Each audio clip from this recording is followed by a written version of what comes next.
வணக்கம். நான் உங்கள் போல் இன்றைக்கி வந்து கன்சீல் பண்ண பைப்பு போடுறதுக்காக இப்போ வாலில் வந்து பைப்பு போடுறதுக்காக வந்திருக்கோம். ஏற்கனவே கட்டிங் பண்ண வால் கட்டிங் பண்ண வீடியோ தான் போட்டிருக்கேன். இந்த லிங்கு கொடுக்குறேன், அது பாருங்கள். அது தொடச்சி வீடியோ தான் இது வந்து சாண்டர்ட் கம்பெனி 4-வே distribution box, circuit MCB board. Conceal வந்து ரோட்டரி சுவிட்சு 40 amps ரோட்டரி சுவிட்சோடு வந்துடும். இது விலை 6000 வச்சுருவா, 7000 வரும். இது வந்து டாப்பு டோர் வந்து டபுள் டோர் வந்து பேக்கிங்கில் கொடுத்துருப்பாங்க. அது வந்து இப்போ கொத்தனார் பேக்கிங் பண்ணுறதுனால இது தேவைப்படாது. இப்போ அது பிரித்து காட்டுறேன். இதில் லூப்பிங்கோடு வந்துடும். 40 amps ரோட்டரி சுவிட்சு கொடுப்பாங்க. 3 40 amps ரோட்டரி சுவிட்சோட ஃப்ரேமோடு வந்துடும். மேலே 3 போல் வந்து 4-வே வைக்கிற மாரி இருக்கும். இதில் வந்து மற்றது கரெக்டாக இருக்கும். இதில் வந்து கரெக்டாக ஒரு 1.25 அடி கிட்ட வந்துடும். இதில் 40 amps ரோட்டரி சுவிட்சு வந்து ஃபுல்லாக இதில் இருக்கும். 40 amps ஃபிக்ஸிலிங்கு லூப்பிங்லேயே ஃபுல்லாக இருக்கும். நம்ம பேஸ் நியூட்ரல் எல்லாமே அப்படியே 3 பேஸ் இன்புட்டு டெலிவரி எல்லாமே லூப்பிங்லேயே இருக்கும். நியூட்ரலுக்கு ஒரு 6 square mm போட்டு தந்துருப்பாங்க. இந்த லூப்பிங் ஒயரெல்லாம் 6 square mm மேலே போட்டு கொடுத்துருப்பாங்க. லெக் எல்லாத்தையும் எர்த்துலிங்கு எல்லாத்துக்கும் ஃபிட்டிங்கு போட்டு இருக்கும் ஃபுல்லாக. நம்ம இதெல்லாம் ரிமூவ் பண்ணி வச்சுட்டா நல்லது, ஏன்னா கலவைப்படாமல் இருக்கும். இது டபுள் டோரு. இதோட டம்மி ஒரு 4 கிட்ட கொடுப்பாங்க dummy. Double door standard company. இது ஓப்பன் பண்ணியாச்சு. இதை பார்த்தீங்கன்னா இதில் 4-வே இது ரோட்டரி சுவிட்சுக்கு போடுவாங்க. 4-வே வந்து 3 ஸ்டெப்லேயும் +6 போடுவாங்க. எர்த் ஒயர் இதில் டோர்லேயே கனெக்ட் பண்ணி கொடுப்பாங்க. இது டோர் வந்து நம்மளுக்கு யூசேஜ் கிடையாது, அதனால் பேக்கிங் பண்ணி வச்சிட வேண்டியதான். நம்ம இப்போ பைப்லைன் எல்லாத்தையும் போட்டாச்சு. உடச்சி வீடியோ தனியாக போட்டிருக்கேன், அது லிங்க்கை பாருங்கள், நான் கொடுக்குறேன். இது வந்து வாசல் போர்டு. கீழேருந்து மேலேருந்து இறக்குன மாரி ஒரு லைட்டு ப்ளஸ் இதில் எலிவேஷனுக்கு கலர் லைட்டு ஃபுல்லாக போட்டிருக்கும். முன்னாடியே ரூஃப் பைப் போட்டதுலேருந்து உடச்சது வரைக்கும் இருக்கும். வெளியில் ஒரு வெளிச்சத்துக்கு ஒரு லைட்டு போட்டுட்டு இதில் ஒரு 10க்கு 4 போர்டு வச்சுருக்கோம். 2-வே போர்டு, காலிங் பில்லு, மாடி போர்டு. இது வழியாக ஜம்பர் போட்டு நம்ம வந்து ஹாலில் ஒரு போர்டுக்கு லிங்க் பண்ணியிருக்கோம். இது வழியாக 2-வே எல்லாமே ஈஸியாக போய்டும் நம்மளுக்கு. இங்கே ஒரு 12க்கு 4 போர்டு வச்சுருக்கோம். இது ஒரு பாயிண்ட் வச்சு லிங்க் பண்ணியாச்சு. நம்ம மேலே இருந்து கரெக்டாக 1 அடி சென்ட்ரு வச்சிங்கன்னா ஜங்ஷன் பாக்ஸுக்கு கரெக்டாக இருக்கும். இங்கே ஒரு ஹாலில் வந்து ஏரியா பிரிச்சுருக்கோம். இதையும் ஜங்ஷன் போட்டு அந்த போர்டுக்காக மேலேயே பெண்டு போட்டு இறக்குறது நல்லது. நம்ம 4-வே பாக்ஸாக வந்துட்டு ஃபுல்லாக நான் எழுதி கொடுத்தது 3-வே 1-வே எதுனா எல்லோரும் 4-வேயே போட்டிருக்காங்க. இப்போ மேலே இது வந்து லைட்டிங் பாயிண்ட்டு. கார்னரில் ஒரு 4 சைடு நம்ம ஹோம் தேட்டர் பாயிண்ட் ஃபுல்லாக வச்சுருக்கோம். இந்த சைடில் ஒரு ஹாலில் ஒரு போர்டு பிரிச்சிருக்கோம். ஹாலில் இது 3வது போர்டு, 3 லைட்டிங் போர்டு. இது வழியாக ஜம்பர் போட்டு லிங்க் பண்ணியிருக்கோம் பாருங்கள். இது சர்க்கியூட் போர்டு மெயின் பக்கத்துலேயே இருக்கிறனால சர்க்கியூட் போர்டு வந்துடும் ஃபுல்லாக. சர்க்கியூட் போர்டு இதேமாரி பேக்கிங் பண்ணி இத்தனை பைப்பு இறங்கிருப்பா. ரூமு, ஹாலு, கிச்சனு தனியாக கீழே இருந்து மெயின் போகிறது எல்லாத்துக்கும் தனித்தனியாக பாயிண்ட் போட்டிருக்கோம். இப்போ இந்த ஸ்க்ரூ தான் கட்டிட்டு அதில் டேப்பு போட்டுட்டு மேலே வந்து நம்ம வந்து பேக்கிங் இந்த கிளாத்து போட்டுருந்தா கலவை அடிக்கிறப்ப நம்ம இருக்காது. ஃபுல்லாக உடச்சி வச்சாச்சு ஃபுல்லாக. இது வந்து டிவி போர்டு. இங்கே வந்து டிவி 10க்கு 4 போர்டு வச்சுருக்கோம். இது மேலேருந்து எடுத்தாச்சு. இது வந்து டிவி போர்டு. இதுலேயும் ஜம்பர் போட்டுக்கு பாருங்கள். எல்லா போர்ட்லேயும் ஜம்பர் போடுறது மெயினு. இது வழியாக பாயிண்ட் வந்துட்டு கீழே வந்து நம்ம 12 4 போர்டு வச்சுருக்கோம். 4 சுவிட்சு அதில் வந்துடும். இது வந்து ஹோம் தேட்டர் பாயிண்ட்டு. இது வழியாக கேபிள் வந்துடும். 4 மூலையிலும் வச்சுருக்கோம் பாருங்கள் ஹோம் தேட்டர் பாயிண்ட்டு. இது வழியாக கேபிள் ஒயர் வந்துடும். கேபிள் ஒயருக்கு ஜம்பர் போட்டிருக்கோம் பாருங்கள். அது கேபிள் ஒயரு ஸ்பீக்கர் ஒயர் சேர்ந்து அந்த பைப்லேயே வந்து டிவி பக்கத்துலேயே வந்துடும். இப்போ ஹாலில் ஃபுல்லாக போர்டு எல்லாத்தையும் ரெடி பண்ணியாச்சு. ஹாலில் 3 போர்டு, டிவி போர்டு தனியாக சேர்த்து 6 போட்டுகிட்டே வருது. இப்போ இது வழியாக ஜம்பர் போட்டு நம்ம போர்ட்டிகல் மாரி ஒன்று ஏரியா இருக்குது, பால்கனி. இதுக்கு போர்டுக்கு லிங்க் பண்ணியிருக்கு. ப்ளஸ் இது மேலேருந்து ஈர்த்தாச்சு. இது லைட்டிங் பாயிண்ட் வச்சாச்சு. இங்கே கொஞ்சம் ப்ளக் பாயிண்ட் தான் கொஞ்சம் அடிஷ்னலாக கேட்டாங்க. எலிவேஷன் லைட் அதிகமாக இருக்குது, அதனால் இங்கே ஒரு போர்டு, இது ஒரு 10க்கு 4 போர்டு இங்கே ஒரு போர்டு வைக்கிறோம். இது வந்து மெயின் லைன் எல்லாமே இங்கே இந்த சைடு இறங்குறதுனால கொஞ்சம் பைபாஸ் பண்ணி எலிவேஷன் லைனு எல்லாத்துக்கும் லைனை கொண்டு வந்திருக்கோம். இங்கே மெயின் லைன் ஏற்கனவே மீட்ரு வந்து அந்த சைட்லேருந்து தூக்கி விட்ருக்காங்க. இந்த போர்டு வந்து ஜம்பர் மாரியும் யூஸ் ஆகும். இது வழியாக மெயின் லைன் பைப்பு அந்தாண்ட சைட்லேருந்து வந்துடும் ஃபுல்லாக. இது ஜம்பர் வழியாக வந்துடும் ஒன்று. இது வழியாக வந்து இதுக்கு நேராக ஓப்பனில் அடிச்சிக்க வேண்டியது, ஏன்னா கீழே தான் மீட்ரு வைக்க போகிறோம். இது வழியாக மெயின் லைன் வந்து சர்க்கியூட் போர்டுக்கு போயிடும். அது வழியாக லிங்க் பண்ணுறதுக்காக அது வரைக்கும் கன்சீல்டில் இருக்கும். அதுக்கு அந்தாண்ட ஓப்பன் இருக்கும். இப்போ போர்ட்டிகளில் எலிவேஷன் லைட்டு, சைடில் எலிவேஷன் லைட்டு நிறையா இருக்குது. அதனால் இங்கே ஃபேன் பாயிண்ட்டு ப்ளக் பாயிண்ட்டு அடிஷ்னலாக கேட்டோன்னா இங்கே வச்சுருக்காங்க. முன்னாடி இங்கே சர்க்யூட் போர்டு கேட்டதுனால இங்கே பைப்பு இறக்கிருக்கோம். இது வழியாக பைப் லைனை பைபாஸ் பண்ணி சர்க்யூட் போர்ட்லேருந்து கொண்டு வந்திருக்கோம். ஒன்று இந்த சைடில் கேட்டாங்கன்னா இந்த சைடில் இந்த போர்டு வழியாக மெயின் லைன் போயிடும். இல்லைனா அந்த சைடில் கேட்டாங்கன்னா அந்த சைடு வழியாக மெயின் லைன் போயிடும். மீட்ரு எங்கே வைக்க போகிறாங்களோ அதுக்காக கேட்டு கன்ஃபார்ம் பண்ணிட்டு சொல்கிறாங்க. இது ரூமில் வந்து ஒரு 12x4 போர்டு வச்சுருக்கோம்.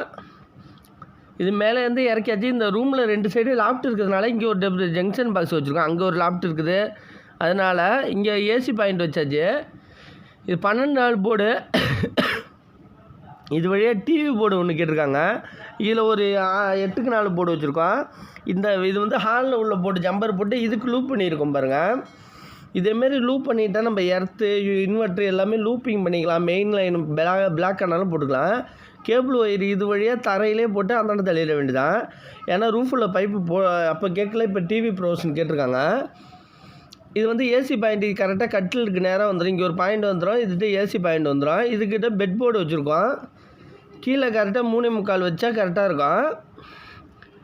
இதில் வந்து ஒரு பாயிண்ட் வந்து மேலே சென்டரில் ஒரு நம்ம டூம் லைட்டு போகிற மாதிரி பாயிண்ட் போட்டிருக்கோம். இதில் ஒரு பாயிண்ட் இருக்குது.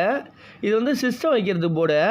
சிஸ்டத்தை வந்து மேலே சுவிட்சஸ் வந்துடும். டேபிள் அணைச்சிங்கன்னா கரெக்டாக வந்துடும். இது வந்து நம்ம ஹீட்டருக்கு இன்புட் போர்டு. ஹீட்ரு பாத்ரூமு இதெல்லாம் லைட்டிங் ஏற்கனவே பாயிண்ட் இறக்கி விட்ருக்கோம். அது ஈஸியாக இருக்குது இப்போ கிழிக்கிறதுக்கு. இது வந்து ஏற்கனவே கீழ் வீட்டிலேருந்து தூக்கி விட்டோம் மெயினு. இதையும் லிங்க் பண்ணியிருக்கோம் பாருங்கள். இது வந்து இதில் வந்து வாஷ் பேஷனுக்கு ஒரு போர்டு வழியாக நம்ம போர்ட்டிகல் போர்டுக்கு லிங்க் பண்ணியாச்சு. இதில் வந்து பாத்ரூமில் வந்து இதுக்கிட்ட வாஷ் பேஷன்ட்ட ஒரு லைட்டிங் ஒன்று வச்சுட்டு இதுக்கு அந்தாண்ட பைப் லைன் வராத இடத்துல பைப் லைன் போட்டிருக்கோம். வாட்டர் பைப் லைன் வராத இடத்துல இணைஞ்சிடலாம் போட்டிருக்கோம். இங்கே ஒரு எக்ஸாஸ்ட் ஃபேனுக்கு லைட்டிங் பாயிண்ட் வச்சாச்சு. இந்த மூலையில் ஹீட்டருக்கு வச்சாச்சு. ஏற்கனவே இறக்கி விட்டதுனால அதுக்கு நேராக வச்சாச்சு. இதில் வந்து ஒரு டூம் லைட் அடிச்சிட்டோன்னா கரெக்டாக பிரைட்னஸ் இருக்கும் இந்த பாத்ரூமுக்கு. இப்போ ஹாலு ஒரு ரூம் முடிஞ்சிட்டு இது வந்து சாமி ரூம். இதுக்கிட்ட 4 அடியில் வைக்க போகிறோன்னு சொல்லியிருந்தோம். இதுக்கிட்ட ஒரு லைட்டிங் பாயிண்ட் வச்சுட்டு இந்த போர்டு சாமி ரூம் சுவிட்ச் போர்டு எல்லாமே இந்த கனெக்ஷனில் வந்துடும். இதுலேருந்து ஒரு மெயின் லைன் போட்டுட்டு இதில் வந்து 2 ப்ளக்கு வந்துடும். சுவிட்சஸ்லாம் இங்கே வரும். அது ஓம் பாடுறது ப்ளஸ்ஸு இந்த சீரியல் லைட்டு போடுறது ப்ளக் பாயிண்ட் வந்துடும். இதில் ஒரு கலர் லைட்டு ஒன்று, வெளிச்சத்துக்கு ஒரு லைட்டு, சாமி ரூம் கபோர்டு மாரி அடித்த பிறகு ஆல்ட்ரேஷன் பண்ணிக்கலாம் நம்ம. இது வந்து இந்த ரூமு. இது இன்னொரு ரூமு. இதில் வந்து அதேமாரி மெத்தடு 12x4 போர்டு வச்சுருக்கோம். டோர் அணையிறதுலேருந்து கொஞ்சம் தள்ளி வச்சுட்டு 12x4 போர்டு வச்சுருக்கோம். 12x4 போர்டு வச்சுட்டு இதுலேயும் டிவிக்கு கொஞ்சம் இறக்கி நம்ம கரெக்டாக 3 அடியில் வச்சுட்டு இதுலேருந்து கேபிளுக்கு இதுலேயே லிங்க் போட்டிருக்கோம். டிவி அடிஷ்னலாக கையில் மேலேயே இறக்கி விட்ருப்போம். இப்போ வந்து டிவி அடிஷ்னலாக கையில் நம்ம கீழே போட்டுக்கலாம். கலவை கணத்துக்கு கரெக்டாக இருக்கும். இதுலேயே லாப்ட்டு சுற்றிடும் வரதுனால கீழே ஒரு ஜங்ஷன் பாக்ஸ் வச்சு லைட்டுக்கு லாம்ப் போடுற மாதிரி வச்சுருக்கோம். 2 சைடு லாப்ட்டு வந்துடுது. இதில் ஏசிக்கு ஒரு பாயிண்ட் வச்சுருக்கோம். பெட் போர்டு வச்சுருக்கோம். இதுலேயும் கீழேருந்து கரெக்டாக 3.25 வச்சு. இது வந்து இங்கே ஒரு அட்டாச் பாத்ரூம் இருக்குது. நம்ம இதில் வந்து ஹீட்ரு வைக்கிறது ஏற்கனவே இறக்கி விட்ருக்கோம். இதில் ஒரு ஸ்டெப்பு வரதுனால இப்படி கீழ்ச்சி இது வழியாக பெண்டு பண்ணி இதில் காங்கிரீட்டில் கீழ்ச்சி போட்டிருக்கோம். ஏன்னா இது ஒரு ஸ்டெப்பு போட்டுட்டாங்க. உள்ளார அடங்கின மாரி போட்டுட்டாங்க. நம்ம பைப்பு இறக்கி விடுறது ஹீட்ரு பைப்பு இறக்கி விடுறது கரெக்டாக இறக்கியாச்சு. மெயின் லைன் இறக்குறது இது வழியாக லிங்க் பண்ண வேண்டியதாக இருக்குது. இதில் டூம் லைட்டு போட்டு இதில் ஒரு லைட்டு போட்டுக்கலாம். இதுக்கிட்ட ஒரு லைட்டு போட்டுக்கலாம். ஹீட்ரு வைக்கிற மாரி ஒரு பாயிண்ட் வச்சாச்சு. இதுக்கிட்ட எக்ஸாஸ்ட் ஃபேன் வைக்கிற மாரி இருக்குது. இந்த ரூமு கம்ப்ளீட்டாக முடிஞ்சுட்டு இப்போ இந்த ஏரியாலாம் முடிஞ்சுட்டு இப்போ கிச்சன் பார்க்கலாம். கிச்சனில் என்ட்ரன்ஸ் ஆனமும் ஒரு போர்டு. இது 12 லைட்டிங் பாயிண்ட்டு ப்ளஸ் இதில் ஒரு சாக்கெட் வந்து இதுலேயும் ஜம்பர் போட்டிருக்கும் மாதிரி. எல்லா போர்டுக்கும் இதுமாதிரி ஜம்பர் போட்டு லிங்க் பண்ணிட்டேன்னா நம்மளுக்கு மெயின் லைனே எல்லாத்தையும் இழுக்கிறது கரெக்டாக இருக்கும். இங்கே ஒரு லைட்டிங் பாயிண்ட் வச்சுருக்கோம். இதுலேயே லாப்ட் எல் ஷேப்பில் அடிச்சிருக்கனால மேலே இந்த கார்னரில் இன்வெர்ட்ரு கேட்டிருக்காங்க. அந்த கார்னரில் இது வந்து கபோர்டு மாரி அடித்து இன்வெர்ட்ரு வச்சுக்கலாம். இதுக்கிட்ட வந்து வாஷிங் மிஷினு பஸ்ஸு டிஷ்வாஷரு அதுமாரி போடுறதுக்காக பேக்கு கேட்டிருக்காங்க. ஃப்ரிட்ஜு வைக்கிறதுக்காக கீழேருந்து ஒரு 5 அடி ஹைட்டு ஏற்றி வச்சுருக்கோம் போர்டு. ஃப்ரிட்ஜு என்னத்துக்கு அதுக்கிட்ட 8x4 போடுங்க எஃப்எம் வைப்பாங்க. அதனால் 2 ப்ளக்காக வைக்கிறதுக்காக அதில் வச்சுருக்கோம். கிச்சனில் இந்த போர்டு பவர் போர்டு வச்சாச்சு. இது ஹைட்டு ஏற்றி வச்சுருக்கோன்னா ஏன்னா ஹைட்டான ஃப்ரிட்ஜ் வச்சா ஒரு 5 அடியில் வைக்கிறதுக்கு கரெக்டாக இருக்கும். இதில் சிம்லிக்கு ஒரு பாயிண்ட் வச்சுருக்கோம். இது நேராக தள்ளி ஒரு பாயிண்ட் வச்சுட்டு கரெக்டாக இது 12x4 போர்டு வச்சுருக்கோம். இங்கே வந்து பவர் பாயிண்ட்டு, இங்கே ஒரு 2 ப்ளக் வரும். ப்ளக் பாயிண்ட் இதில் குறைச்சலாம் ஒரு 6 ப்ளக் பாயிண்ட்டு வைக்கிற மாதிரி ப்ரொவிஷனு வச்சுருக்கோம். இதுக்கிட்ட சிங்க்கு வரதுனால நம்ம வந்து ஆர்ஓ ப்ரொவிஷனுக்கு 4க்கு 4 போர்டு வச்சுருக்கோம். எல்லாம் கிச்சன் கண்ட்ரோல்லே வரும். ஃபுல்லாக தனியாக சுவிட்சஸ் போடுற மாரி வரும். இப்போ இங்கே ஹாலு எல்லாமே முடிஞ்சிட்டு, பைப் லைன் முடிஞ்சிட்டு, இப்போ கேபிளுக்கு பைப் லைன் ஒரு பெண்டு போட்டு 1 இன்ச் பைப் அப்படியே ஜம்பர் விட்டு தள்ளியாச்சு. நேராக ஸ்ட்ரைட்டாக தள்ளியாச்சு. இந்தாண்ட தள்ளி விட்டு ரெடியாக இருக்குது. இதில் வந்து டைல்ஸ் போட்டுட்டாங்கன்னா கரெக்டாக 3/4 இன்ச்சு அளவுக்கு இருக்கும். 1 இன்ச் பைப் போட்டிருக்கோம். எலக்ட்ரிக்கலில் 1 இன்ச்சுனா 3/4 இன்ச்சு கணக்கு தான். கரெக்டாக கலவை கணக்கு கரெக்டாக இருக்கும். இப்போ இந்த ரூம்லேயும் அதேமாரியே தள்ளி விட்டு வச்சுருக்கோம். ஒரு கேபிள் போகிற அளவுக்கு பைப்பு போட்டிருக்கோம். ஏதோ ப்ரொவிஷன் திடீர்னு கேட்டதுனால அதேமாரி வச்சாச்சு. ஃபுல்லாக எல்லாம் ஒட்டியாச்சு. ஃபுல்லாக 2M பைப் போட்டுட்டு நம்ம சால்வெண்ட் வச்சு ஒட்டியாச்சு. ஃபுல்லாக எல்லாம் கட்டிட்டு ஃபுல்லாக தள்ளி விட்டாச்சு. டேமேஜ் ஆனவோட டைல்ஸ் ரொம்ப போட்டிக்கலாம். ஃபுல்லாக தள்ளி விட்டாச்சு. இந்த சைடில் பைப் லைன் வந்துட்டு பாருங்கள் ஃபுல்லாக. இப்போ இந்த வீடியோ பிடிச்சிருந்தால் மறக்காமல் உங்கள் யூடியூப் சேனலை சப்ஸ்கிரைப் பண்ணுங்கள், லைக் பண்ணுங்கள், கமெண்ட் பண்ணுங்கள். ஏதாச்சும் டவுட்டாக இருந்தால் கால் பண்ணி கேளுங்க. நன்றி.